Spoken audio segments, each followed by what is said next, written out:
తీసుకుంటాం తర్వాత వాయిస్తారు. నమస్కారం. ఈరోజు మనం సురేష్ నగర్లో స్థానిక పెద్దలు, అధికారులు,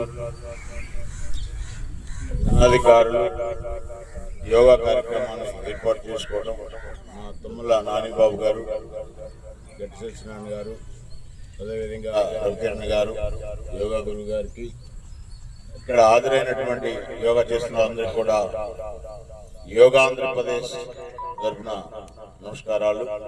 యోగా ఆంధ్రప్రదేశ్ అని చెప్పి మన యోగా గురువు గారికి చెప్పారు. యోగా ఆంధ్రప్రదేశ్ అయినా, యోగా ఆంధ్ర అయినా, అంతర్జాతీయ యోగా డే అయినా మనం నేర్చుకోవాల్సింది మన ఆరోగ్య సూత్రాలు. మనం అందరం ఈ సందర్భంగా ప్రతి ఒక్కరూ యోగా చేస్తూ యోగా వల్ల ఆరోగ్యాన్ని, మన యొక్క ఆరోగ్యాన్ని కుదుటపరుచుకుంటూ కుటుంబంలో సభ్యులందరికీ కూడా ఇంట్లో ఇదే విధంగా నేర్పి మన పిల్లలందరికీ కూడా యోగా చేయించడం వల్ల మంచి ఫలితాలు ఉంటాయనే విషయం మనందరికీ తెలుసు. ఈ వారం నుంచి కూడా నిరంతరం యోగా కార్యక్రమాలు జరుగుతున్నాయి. నేను ఒకటే కోరుతున్నాను, మనము నిర్లక్ష్యం చేసి యోగాను దూరం పెడితే హాస్పిటల్కి దగ్గర అవుతాం.